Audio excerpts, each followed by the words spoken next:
सभी साथियों को मेरा नमस्कार।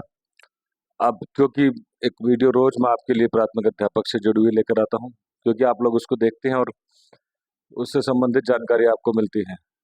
किंतु अब कल 20 तारीख आने वाली है और उसके उपरांत जो है आपके सभी आवेदन की जो डेट है वो निकल जाएगी। और क्योंकि विद्यालय भी यहाँ पर अब प्रारंभ हो गए हैं, कब मौसम की गड़बड़ी के बाद कुछ टाइम तक यहाँ बारिश की आशंकाएं थी, और पहाड़ों में क्योंकि नेटवर्क की समस्या भी है, तो एक महत्वपूर्ण जानकारी यदि कोई भी इस भर्ती से संबंधित होती है तो मैं आपको जरूर वीडियो के माध्यम से सूचित करूंगा और कोशिश करूंगा कि आप तक पहुंच जाए, क्योंकि यहाँ नेटवर्क की बड़ी समस्या रहती है।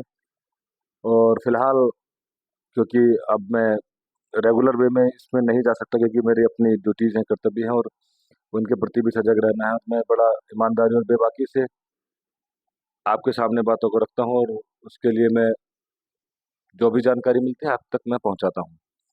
आप क्योंकि बेसिकली मैं आपको जरा बता ही देता हूँ, क्योंकि आप प्राथमिक अध्यापक बनेंगे और प्राथमिक अध्यापक बनने के बाद जो छुट्टियों की यहाँ पर संख्या है, क्योंकि प्रत्येक राज्य के अपनी ही नियम होते हैं, और सेवा काल में वो कितनी अवकाश अवधि देता है ये डिपेंड करता है।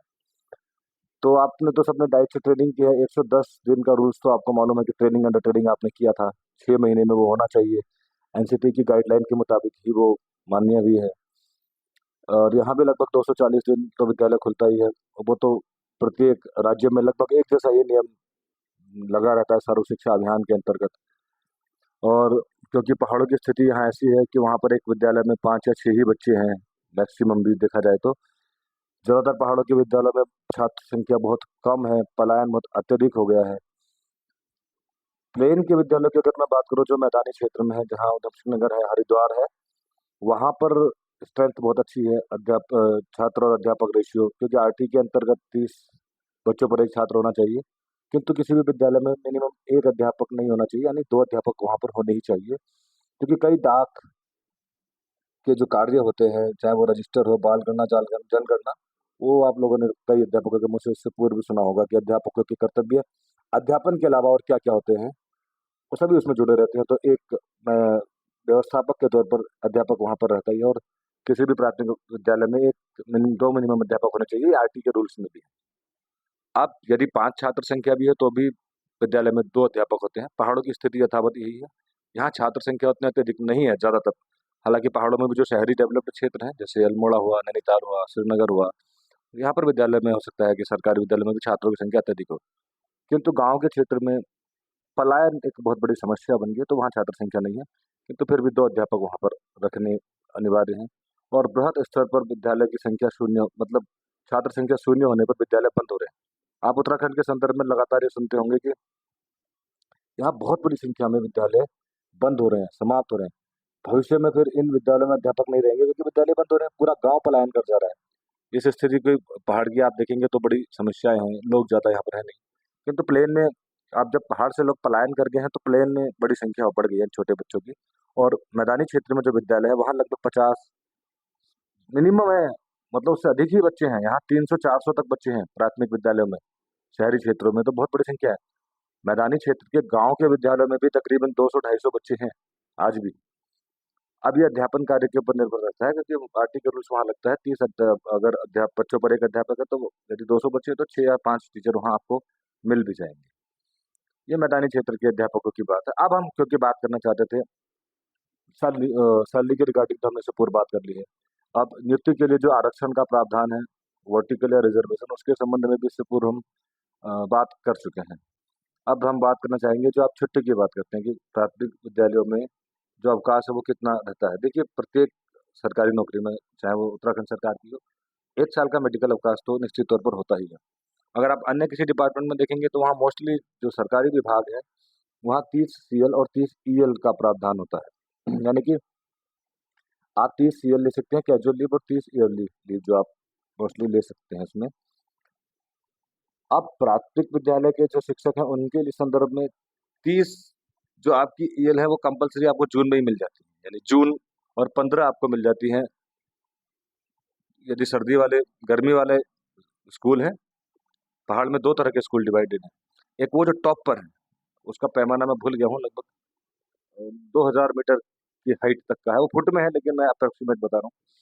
ऐसे विद्यालयों में शीतकालीन स्कूल होते हैं जो सर्दियों की छुट्टियां जहाँ पर लंबी होती है, यानी कि यदि 35 दिन की छुट्टियां जून में होती हैं मोस्टली गर्मी के विद्यालयों में, तो वहाँ सर्दियों में वो छुट्टियां हो जाती हैं जो 2000 मीटर के आसपास की हाइट से ऊपर है। अब ग्रीष्मकालीन विद्यालयों में सर्दियों के लिए 15 दिन की छुट्टी होती है, 1 जनवरी से 15 जनवरी तक। 15 जनवरी तो होता नहीं, 13 जनवरी, किंतु मकर संक्रांति 14 या 15 की हो जाती है, तो मैं उसको इंक्लूड करके बोल रहा हूँ। इतनी छुट्टियां लगभग वहाँ 35 और 15 50, और यहाँ भी लगभग वही रेशियो कर दिया जाता है। उधर सर्दियों में 35 दिन मिल जाते हैं, इधर 15 के आसपास दिन यहाँ मिल जाते हैं, तो कम्प्लीटली 50 के दिन आसपास अवकाश ये हो जाते हैं।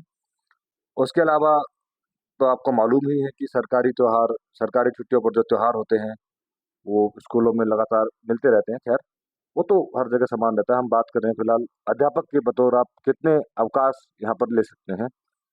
तो 1 वर्ष का मेडिकल पीरियड प्रत्येक नौकरी में यहाँ पर होता है, और 30 का जो ईएल और सीएल का प्रावधान है, उसके संबंध में मैंने भी आपको बताया कि वो किस तरह से यहाँ पर उसको डिवाइड किया गया है।